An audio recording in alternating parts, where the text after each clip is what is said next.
Bienvenidos a TV Mundo Perú, a su programa Hora 5, aquí en TV Mundo Perú, el canal de los emprendedores. Hoy estamos con la visita del señor Juan Chumpitaz, es abogado, es contador, pero antes quiero agradecer a mis auspiciadores, al partido político Cambio Social, partido político fundado por empresarios de Gamarra a nivel nacional buscando la paz social, un partido que cambiará la vida a todos los peruanos. Cambio Social, gracias a Carlos Guevara Estela, y también a Pisco Campo de Encanto, gracias Carlos Romero Estela, Pisco Campo de Encanto, a Hoteles Zucalí en la ciudad de Huaraz y Ternos Docgram.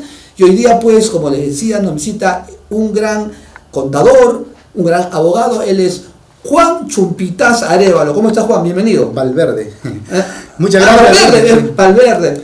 Muchas gracias, Richard. Gracias también a todos tus televidentes y gracias a tus auspiciadores. Un saludo muy especial y gracias por la invitación. Y estoy dando a todas tus preguntas para esta amena conversación que sé que lo haces bastante riguroso para tus televidentes. En el aspecto, por ejemplo, si vamos a los taxes, ¿no? A la tributación, como contador público vamos y le hacemos, como se dice, un poco de docencia, ¿no? Lo que significa la formalización en nuestro país. Entonces nuestros contribuyentes, los microempresarios nos dicen, pero ¿cómo estamos en un escenario en el Perú donde ustedes me van a exigir como contador que yo tribute cuando vemos que en el Perú hay un 75% de informalidad actualmente? Entonces es un poco contradictorio, hay que ser más explícito en los aspectos de que es mejor formalizarse porque te da unas múltiples ventajas en el aspecto financiero, en el aspecto económico, pero también tienen un historial, ¿no? De tu vida tributaria, de tu formalidad.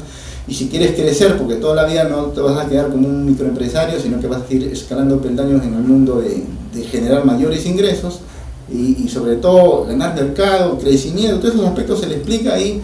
Se logra tomar conciencia, ¿no? Finalmente ellos consideran que efectivamente con una buena asesoría de parte de un contador público, de parte de un asesor, de parte de un abogado especializado en el ámbito tributario, si vamos por el lado laboral, las ventajas que tiene conocer los regímenes especiales que nos da tanto la Administración Tributaria como el Ministerio de Trabajo, le va a permitir crecer sin mayores dificultades y sobre todo, Richard, que no van a caer en situaciones de multas que muchas veces incurren cuando desconocen los aspectos normativos. Lo que sucede en el Perú es que lamentablemente el contribuyente, el ciudadano, no paga sus impuestos y hay una informalidad tremenda, como usted decía, señor Juan, casi de un 60%, hasta más. Y actualmente la SUNAT no está cumpliendo su labor de hacer cobrar estos tributos. ¿Cuál sería su recomendación para las empresas que se inician y cuál sería el valor agregado que usted daría como contador? Claro, mira, las recomendaciones siempre van orientadas a que en un escenario donde recién empiezan, como dice, a trajinar en el mundo de la formalización, lo primero es buscar la alternativa que le genere ahorros no impositivos. ¿Y eso qué va a implicar? Implicar un régimen adecuado, ¿no? El régimen RUS que tanto se ha hablado de que ya no va, el régimen especial que tanto se ha debatido en las academias y los foros que ya no va, entonces hay que también explicarle un poco a nuestros contribuyentes. Entonces cuando nosotros hablamos del régimen de tercera categoría, que es el punto central de tu pregunta, entonces vamos a explicar que existe un régimen MIPE tributario. Ese régimen MIPE tributario, en forma muy sencilla o coloquialmente hablando para nuestro amigo contribuyente, vas a tributar el 1% de tus ventas. Entonces ellos van a entender con una mayor sencillez, el 1% de mis ventas van a hacer el cálculo correspondiente. ¿Anualmente, pero anual o mensualmente? Mensualmente como pago a cuenta, mi estimado Richard. Y en el anual ya es el 10% para el régimen MIPE tributario, es el pago ya de la regularización anual del impuesto a la renta en el formulario virtual 710 de las personas jurídicas, digamos, que también atañe a las personas naturales con negocios, que también se trata como régimen de tercera categoría, 10%. Obviamente que cuando ya deja de ser régimen de MIPE tributario, quiere decir que ya ha facturado millones, hay que ver la escala, que hay temas de 150 OIT, 500 OIT, esos aspectos se les explicita bien, que finalmente cuando son empresas medianas ya van a terminar tributando no el 10%, como un régimen MIPE tributario, sino un 29.5% de los ingresos menos los costos, menos los gastos, o sea, de la renta neta imponible técnicamente hablando, ¿no? Pero para efectos para efectos del pago de la tributación mensual es el 1% de lo facturado. Obviamente ahí no se toma en cuenta el IGB, ¿no? O sea, la base imponible, así que debemos entrar un poquito en el tecnicismo ya, ¿no? Claro, y por eso ahora el que no ha tributado durante el tiempo ¿Cómo puede estar otra vez al día? En realidad hay que tener en cuenta, y eso es muy importante que lo comentes y vamos a la respuesta ahí, ¿no? El tema es sencillo, pero implica una enorme responsabilidad del contribuyente. Esa enorme responsabilidad está dada en una disciplina, mi estimado Richard. Es decir, si yo declaro 5.000 soles de ventas en el mes, o 1.000 soles, o 3.000 soles, o 4.000 soles, el 1% le doy a la SUNAT de acuerdo al cronograma de vencimiento tributario mensual, disciplinadamente. Su pregunta dice, si incumplen, claro, si incumplen, lo que hace la SUNAT inmediatamente es emitir una orden de pago. Usted ha calculado, usted ha declarado en el formulario PIT 621, el virtual que le damos ahora, y no ha pagado, o sea que hay un incumplimiento sustancial, digamos, ¿no? Formal, declarar; sustancial, dejar de pagar algo que declaraste. Más o menos por ahí va la línea, ¿no? Claro, ¿y algo más que quieras aportar sobre este tema tributario? Sí, en realidad todo parte por un tema de conocimiento, y que nosotros desde el estudio jurídico Chumpita Valverde, abogados, estudio jurídico contable, por cierto, con mis socios trabajamos en la línea de alcanzar lo más explícito y lo más sencillo para conocimiento de los contribuyentes, para que ellos entiendan de lo que se trata es el cumplimiento formal, declarar oportunamente los impuestos de acuerdo al programa, y el cumplimiento sustancial también pagarlo oportunamente si es que no consideras pagar algunos intereses, porque no son costos. En esa línea, el valor agregado que nosotros le damos es las facilidades, sobre todo al régimen MIPE tributario, mi estimado Richard, porque queramos o no, son contribuyentes que, como quien dice, no tienen una caja suficiente para pagar una asesoría seguramente de un alto esmero, como si tienen las de régimen general o las empresas que facturan millones de soles, ¿no? Entonces se le da facilidades, pero siempre se necesita el apoyo de parte de ellos en los cumplimientos. En los cumplimientos significa que hay documentos, por ejemplo, solamente para ejemplificar y cortar esto, es documentos que tienen que alcanzar al estudio contable, que no están a nuestros alcances dentro de la línea del CIRE. El CIRE, técnicamente hablando, en realidad es, mejor dicho, coloquialmente hablando, del CIRE es una unificación de todos los comprobantes que viaja vía virtual, ¿no? Como tú comprendes, los comprobantes ahora ya todos son digitales, virtuales. Entonces todo se consolida, y en esa información está casi todo. Digo casi todo porque no están los recibos por arrendamiento, no están los recibos de luz, agua, teléfono, los servicios públicos, no están. Entonces, en ese aspecto que nosotros pedimos a los contribuyentes, a nuestros clientes, alcanzan esos documentos. Un recibo de arrendamiento tampoco está, y hay que complementarlo, ¿no? De esa manera viaja, digamos, en forma bastante sincerada la información de las compras, de las ventas, que son básicamente lo más elemental en un régimen tributario.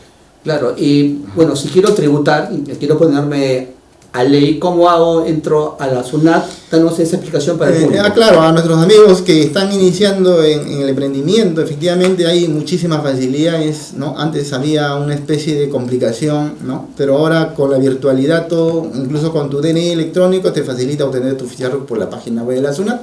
Nosotros le apoyamos, le damos todas las facilidades desde nuestro estudio para que no tenga ninguna complicación. Entendemos que a veces no todos están digitalizados, informatizados, digamos, o en el dinamismo de lo que significa ahora la virtualidad, pero es bastante sencillo.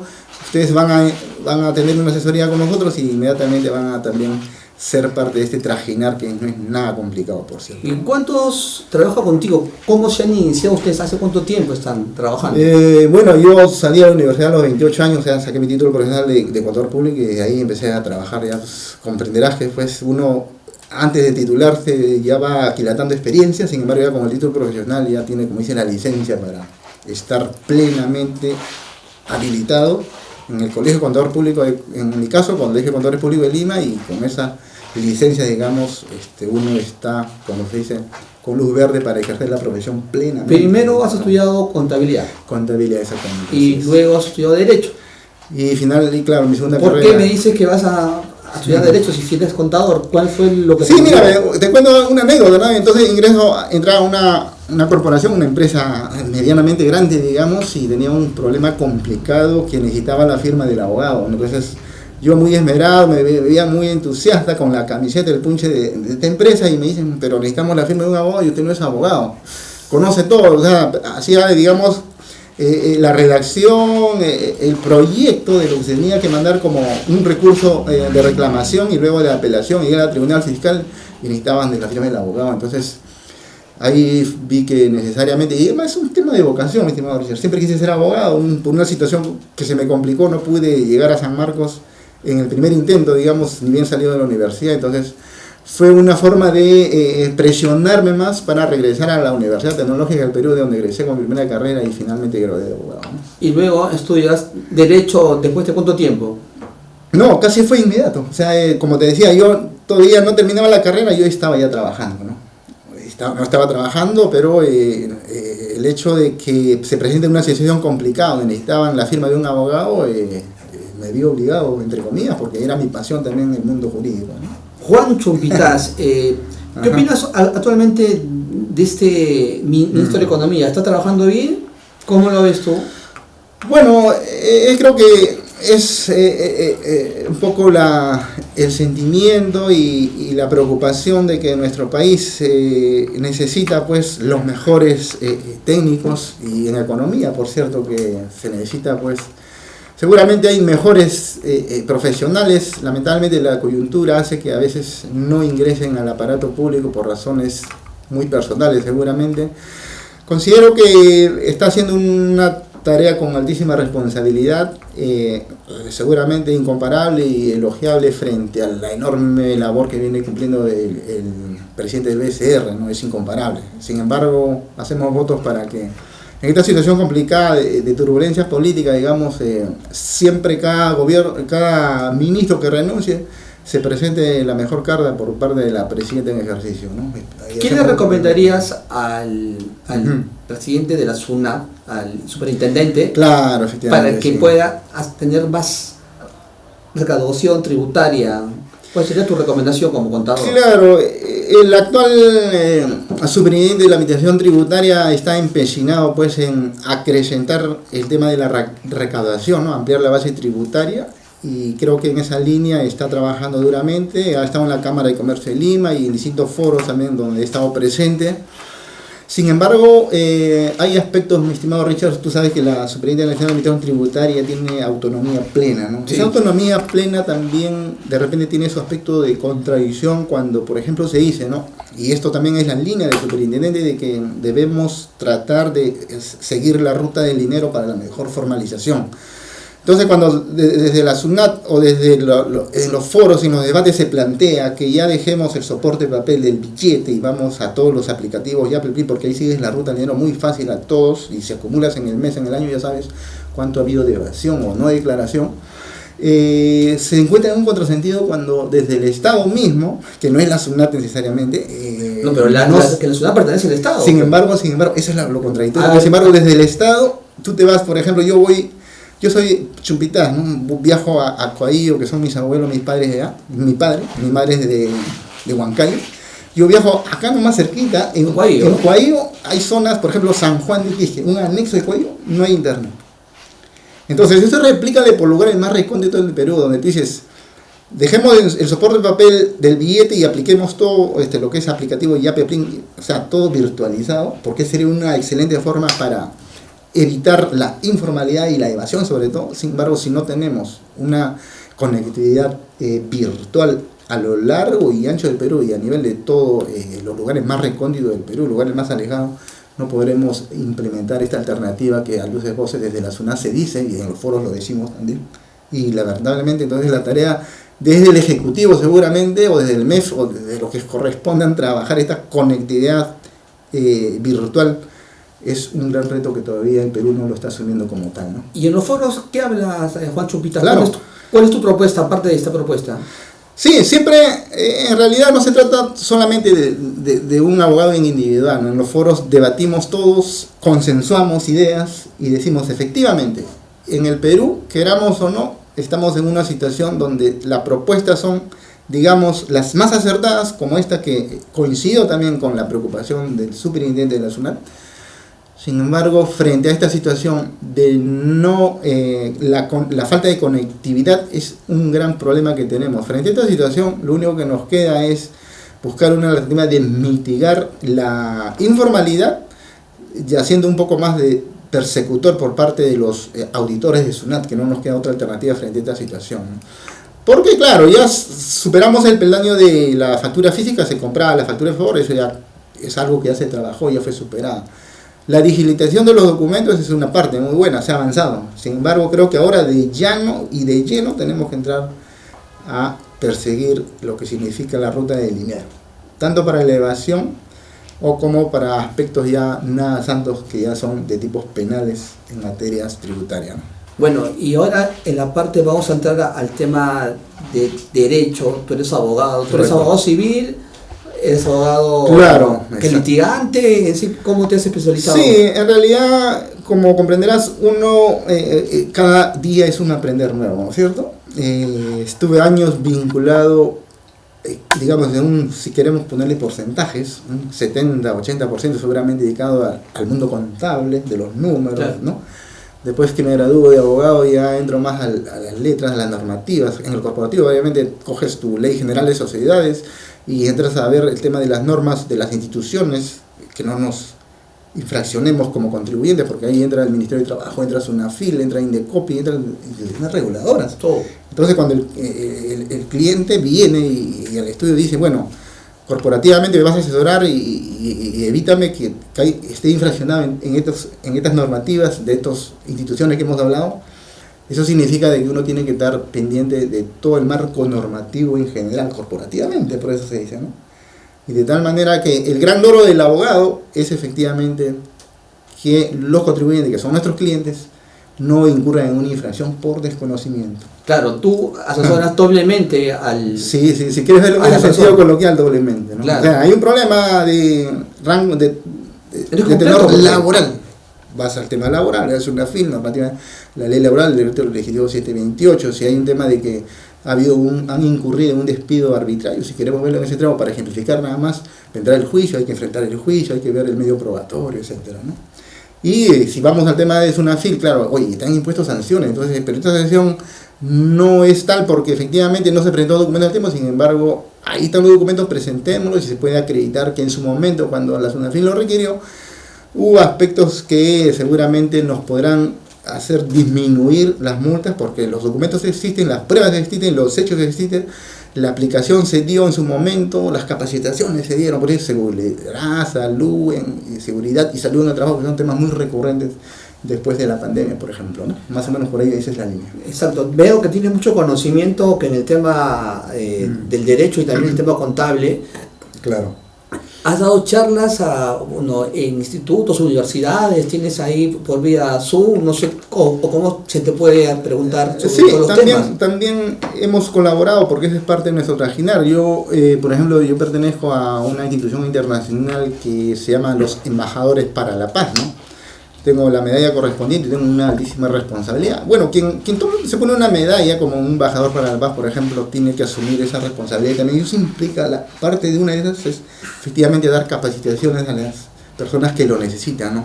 En ese marco es que nosotros damos capacitaciones también. A veces hemos visitado distintas municipalidades en el interior del país. Y acá en Lima también, por ejemplo, en la Municipalidad de Miraflores, Municipalidad de Comas, hemos estado ahí capacitando a emprendedores de tal manera que se hace un poco de docencia para que comprendan estas situaciones que a veces por las redes virtuales no es el esmero cuando tú estás face to face frente a ellos, Claro. ¿no? Y viene una batería de preguntas, uno lo explica de tal manera que ellos van tomando más conciencia, ¿no? Seguramente acá en el Perú el face to face siempre, el cara a cara, siempre va a predominar, ¿no? Dime, tú como que hemos hablado en la primera parte de estos primeros casi 15-20 minutos sobre Correcto. el tema contable y ahora el tema del derecho. Uh-huh. ¿Quiere que te pregunte sobre política? ¿Estás preparado para las preguntas que voy a formular? Porque te veo como un político también, Juancho Mitaza. El quehacer político es parte del abogado, de tal manera que estoy llano a cualquier pregunta de marco político, por cierto, porque queramos o no, es también parte de la conversación que hacemos con los contribuyentes. Le decimos, los contribuyentes me dicen, ¿no? Pero la política es una cuerda separada frente al trajinar de la economía. Yo le digo, lo cierto es que nosotros últimamente seguramente tenemos que ser a media culpa porque nos hemos equivocado de elegir a nuestros presidentes, ¿no? Entonces hay que involucrarnos un poco más y ellos nos dicen, no, pero la política es complicada porque terminas en cuatro paredes de repente, yo soy sano, pero cuando entro me contamino, en fin, así que podemos hablar de política. Claro, dime, ¿qué opinas del Ministerio Público? La Fiscalía. Claro, el Ministerio Público y la Fiscalía, que es un aspecto de trajinaria en el mundo del derecho, con mis socios también he estado en audiencias frente a un juez, frente a una sala y el Ministerio Público como corresponde también, y sé que tienen altísima responsabilidad en que inocentes no estén en cárcel. Sin embargo, vemos en el caso, por ejemplo, del juez Richard Concepción Guancho, que ya no es del Ministerio Público, sino del juzgado, pero tomó, como se dice coloquialmente hablado, un copy-paste, ¿no? de de lo que postulaba el Ministerio Público. Entonces, ahí un poquito que genera un debate y a veces en las redes sociales le dan, digamos, con fuerza al Ministerio Público, que es demasiado, no riguroso, sino más bien se precipita de todas maneras que su caso sea un éxito frente al juzgado, y el juzgado un poco que también toma esa teoría. ¿No se habrá politizado el Ministerio Público? Bueno, hay casos y casos, mi estimado Richard. Hay casos en que sí vemos, lo ventilamos en las redes sociales, lo vemos en la media, o sea, en los medios de comunicación. Un ejemplo que tú hayas observado. No, en realidad el consabido por todos, ¿no? El caso Odebrecht, los casos que ha traído cola, por ejemplo el caso de Martín Vizcarra, y que era zona de un caso Odebrecht en varios gobiernos regionales, ha estado Odebrecht ahí, en el gobierno de la Perla Callao, creo, en el Callao también, la doctora Patricia Chirinos, perdón, es congresista, Patricia Chirinos. También hay salpicones ahí del caso Odebrecht, ¿no? Entonces, sí, hay cierta politización, queramos o no, Maedrón, cuando vemos a un personaje que está preso ahora, creo que es así, sigue preso, claro, del señor llamado Chibolín, que también ha salpicado a varios personajes, y hay una politización. Si un personaje que conduce un medio de televisión está inmerso y parece que medianamente ya probado, con documentales, con audios, con videos, etcétera. Pero la fiscal está un libro. ¿Por qué a este personaje le dan prisión preventiva y la otra fiscal no? Es un poco también...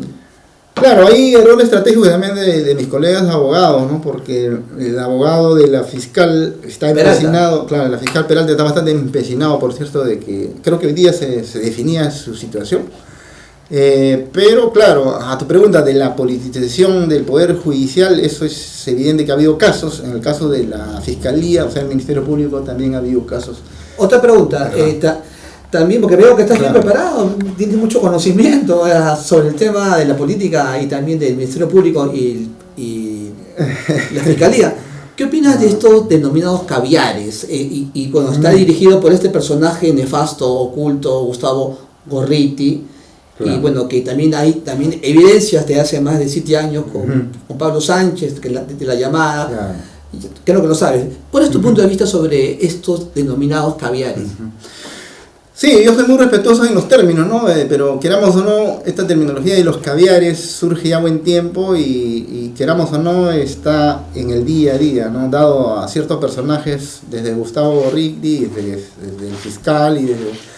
Si queremos ver como institución también se caviariza a todos los... No se le investiga que a Gorriti que se ha dejado su... Tiene un enorme mando protector, parece, ¿no? Y eso hace mucho daño, ¿no? A la imparcialidad, ¿no? A la diosa de la justicia, por lo que significa hacer justicia como corresponde, ¿no?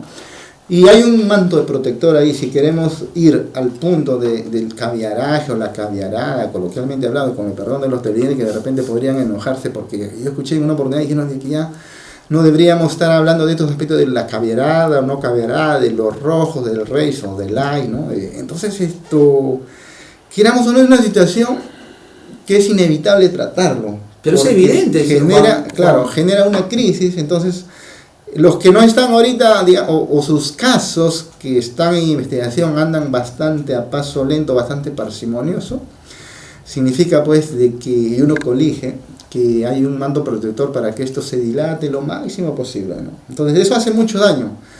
Esperemos que cada vez hablemos menos de los caviarajes, menos de los ultraderechas o menos de los ultraizquierdas, porque al final lo que queremos en este escenario complicado del manejo de lo que significa la democracia y la política es más bien tener un gobierno de consenso, pero sobre todo independencia de poderes. El poder ejecutivo a ejecutar lo que corresponde para el crecimiento del periodo legislativo, de no contaminarse con el poder judicial, pese a que están ahí muy cercanos, y la fiscalía hacer su trabajo como corresponde, sin mediatizarse, porque hay también fiscales muy mediáticos y eso tampoco ayuda a esa imparcialidad en todos los aspectos, ¿no? La responsabilidad, objetividad por parte de la Fiscalía, la imparcialidad por parte del Poder Judicial, y por cierto, aquí también le salpica, queramos o no, un poco una cuota de responsabilidad al Ministerio de Justicia, ¿no? También bastante. Efectivamente. ¿Qué opinas del ministro que Arana?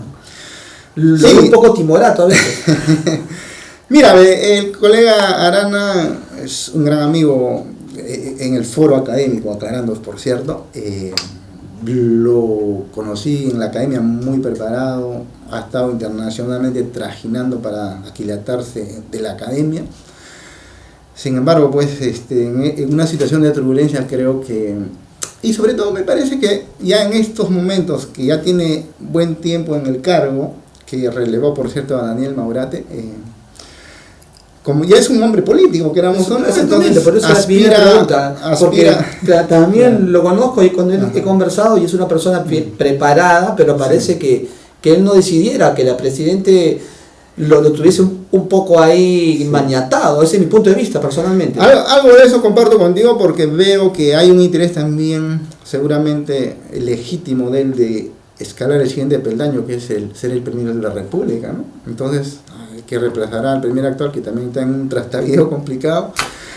Y sí, efectivamente, o sea que acá estamos frente a un personaje que está muy preparado, pero en una situación de turbulencia política parece que hay otros que deciden un poco por él, ¿no? Inclinan la balanza, ¿no? Exacto. Dime, Juan Chumpitaz, estamos con Juan Chumpitaz, estamos ahorita con él, es un gran destacado abogado, es un destacado contador, y me parece la entrevista muy amena, y la pregunta que le quiero hacer a Juan Chumpitaz, actualmente estás llevando casos judiciales, tienes ahí clientes, quiero que nos comentes.